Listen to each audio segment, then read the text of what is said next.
Kumusta kamo?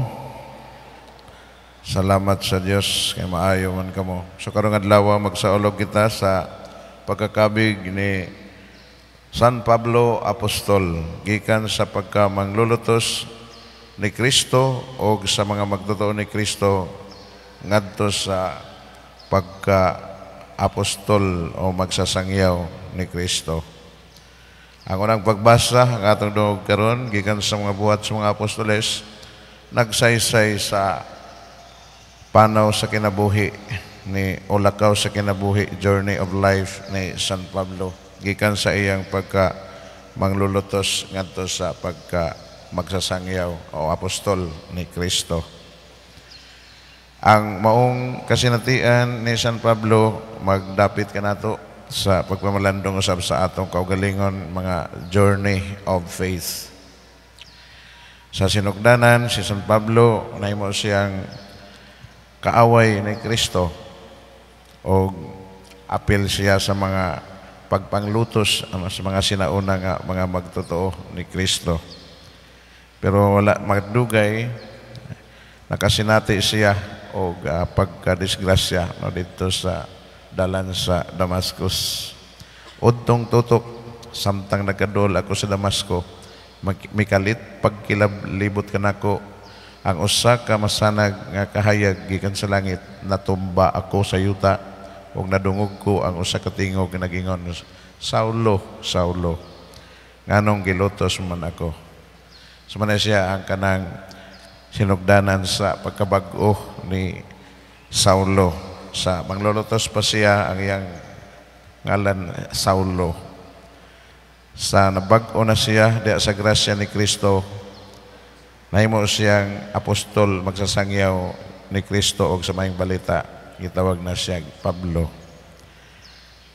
Sa ato pod kaugalingon kung malandong kita, daghan pod siguro tayo mga experiences nga murag isusama kanabang wa ta makaila sa mga timaan, di ta makabantay sa mga timaan o sa presensya sa Ginoo sa atong palibot.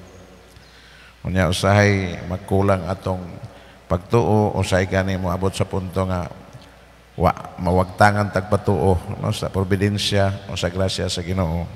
Pero may mga pangitabo sa atong kinabuhi nga usahay isusama usab ni ini.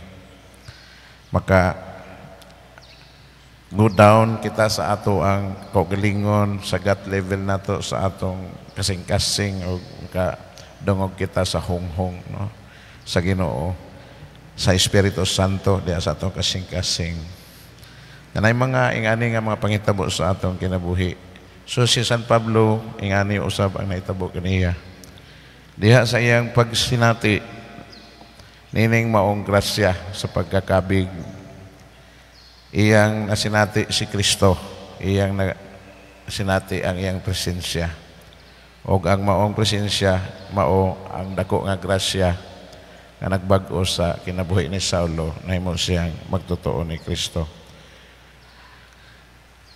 Nahanap ang iyang pananaw o nagkinahanglan og instrumento nga si Ananias nga mao'y nakapaayo kaniya o nahimo siyang magtotoo, apostol, magsasangyaw ni Kristo.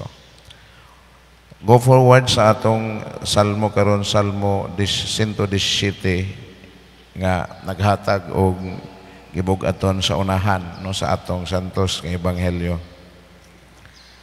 Ang atong Ginoong Jesucristo iyang gitigom ang mga tinun-an og iyang gisangunan sa buluhaton, sa pagsangyaw sa maayong balita, sa pagtahak sa tanang suok sa kalibutan ug pagsangyaw ni ining maayong balita ni Kristo ang magpabunyag maluwas ang dili silutan ug ang mga timaan dinhi sa ebanghelyo atong nadungog, timaan sa mudawat og motuo kang Kristo, mabatunan nila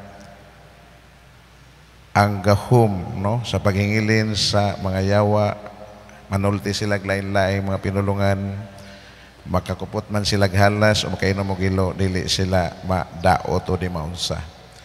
Magtapion sila sa ilang mga kamot sa mga masakiton o mga ayo sila. Gibuhat kini sa mga magsasangyaw sa mga tinunan o sa mga apostol, ilabi na ni Apostol Pablo sa ilang panahon.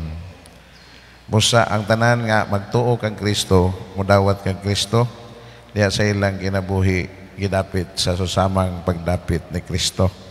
Karong adlaw nga atong nadungog diya sa santos nga ebanghelyo o gihatagan og dugang gibugaton dinhi sa atong Salmo 117. Panglakaw kamo sa tibuok kalibutan og isang yaw ang maayong balita. Diha sa atong pagdawat sa grasya sa pagtuo kang Kristo nga atong Ginoo, mag-init ang atong kasing-kasing og mahimo kitang magsasangyaw sa iyang kaluwasan. Gidapit kita sa pagpamalandong sa atong panaw, sa atong pagtuo or journey of faith. And wherever or whenever we receive the grace of God, to remember them now in our life and make them the foundations of our Christian life and witnessing. Amen. Palagutindog.